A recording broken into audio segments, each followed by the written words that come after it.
Over the years, I have proven in my own life experience that God is faithful to those who obey His calling on their lives. When we joined the ministry, as a movement, we had to raise our support.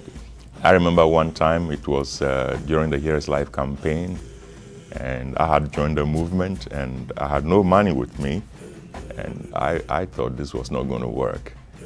But I remember I was invited by a group to come and recite a poem and to sing.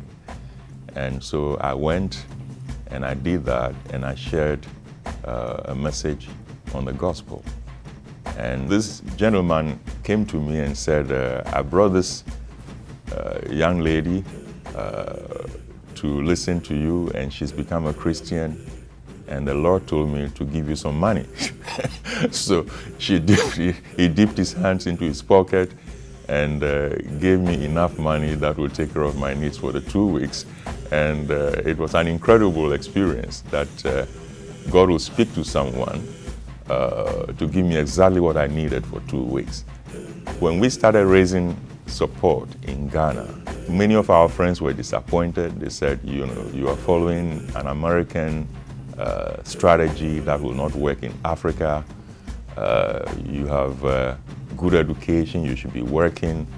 One of my friends, Daniel, who went to the same university with me in Kumasi, he felt so much for me. He asked me if I would come and work in his lab. And he thought if I worked in his laboratory, then as a chemist, he will pay me all of my salary.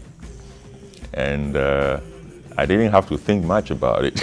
I went back to Daniel. I said, Dan, you and I got the same training. We got the same education.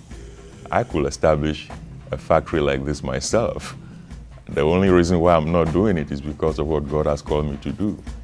And so I cannot come to work in the laboratory for salary because I need to use that time in ministry.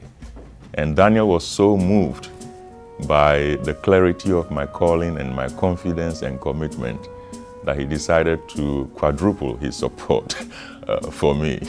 And so stories like that just demonstrated how the Lord was providing.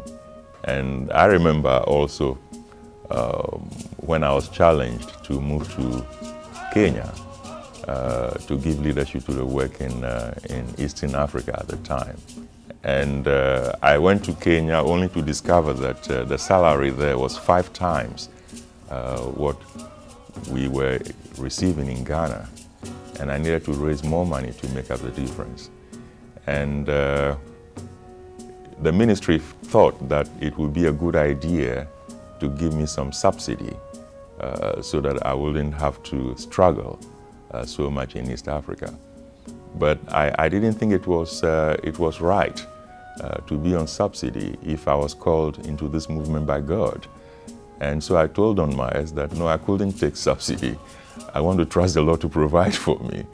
And so he arranged for me to travel to the United States to raise support. And within a 3-week period, the Lord provided all I needed for the move from Ghana to Kenya, as well as for my monthly support. So I have seen God provide over and over again, and I know that I can trust Him completely with my needs.